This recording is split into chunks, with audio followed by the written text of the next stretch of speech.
মধ্যপ্রাচ্যে এখন একদিকে আলোচনার একটা সম্ভাবনা তৈরি হয়েছে, কিন্তু যুদ্ধ আরো তীব্রতা পেয়েছে এবং যুদ্ধে ইরান এবং ইরানের সমর্থকরা কি পরিমাণ দাপট দেখাচ্ছে তার কিছু খবর দর্শক আপনাদেরকে জানাচ্ছি। শিরোনামটা পড়লে বুঝতে পারবেন যে ইরাকে মার্কিন ঘাঁটিগুলোতে একদিনে 23 বার হামলা চালানোর দাবি ইরাকি সশস্ত্র গোষ্ঠীর। ইরান থেকে ছড়ায় গেছে কিন্তু লেবানন এবং ইরাকে, এবং একদিনে 23 বার হামলা করছে ইরাকে মার্কিন ঘাঁটিগুলোতে, যেই সমস্ত ঘাঁটি আছে। মানে এখন ইরাক থেকে পালাতে পারলে বাঁচে আমেরিকানরা। তার পাশাপাশি দেখেন 24 ঘন্টা পরও কুয়েত বিমানবন্দর আগুন জ্বলছে। বাহরাইন, আমিরাত এবং সৌদি আরবে ইরানের আরো হামলা। এই যখন অবস্থা, তখন যুক্তরাষ্ট্র ইরানকে বলছে হার মানতে। ইরান বলছে যে আমরা লড়াই চালাই যাব, তোরা যদি কিছু করার পারিস কর। এই হচ্ছে পরিস্থিতি। যুক্তরাষ্ট্র ইরানকে হুঁশিয়ার করে বলেছে তারা যেন পরাজয় মেনে নেয়, অন্যথায় দেশটিকে আগের চেয়ে অনেক বেশি কঠোর আঘাত সহ্য করতে হবে। এদিকে তেহরান আলোচনার প্রস্তাব প্রত্যাখ্যান করেছে এবং লড়াই চালিয়ে যাওয়ার অঙ্গীকার ব্যক্ত করেছে। আল জাজিরার এই তথ্য। এই সমস্ত হুমকি দামকি পাত্তা দিচ্ছে না। এর আগেও কিন্তু 48 ঘন্টার মনে আছে, হরমুজ প্রণালী বলছে যে এর নিয়ন্ত্রণ ছেড়ে দিতে, না ছাড়লে একেবারে ধ্বংস করে দেবে।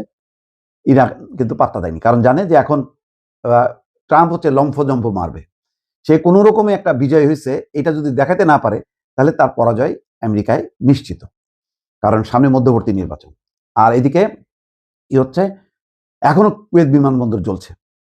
প্রায় 24 ঘন্টা আগে ইরানের ছোড়া দুটি ড্রোন কুয়েত আন্তর্জাতিক বিমানবন্দরের একটি জ্বালানি ট্যাঙ্কে আঘাত করে। বৃহস্পতিবার রাতেও কর্তৃপক্ষ সেই আগুন নেভানোর চেষ্টা করে যাচ্ছিল।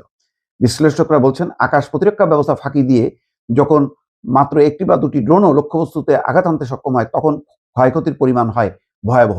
তার মানে আপনি অনেকগুলি ঠেকা দিলেন, কিন্তু তার মধ্যে যদি একটা দুইটা ঠেকাতে না পারেন, তার পরিস্থিতি কি হয়? তাহলে বোঝেন কি ধরনের ক্ষেপণাস্ত্র ছুটছে ইরান।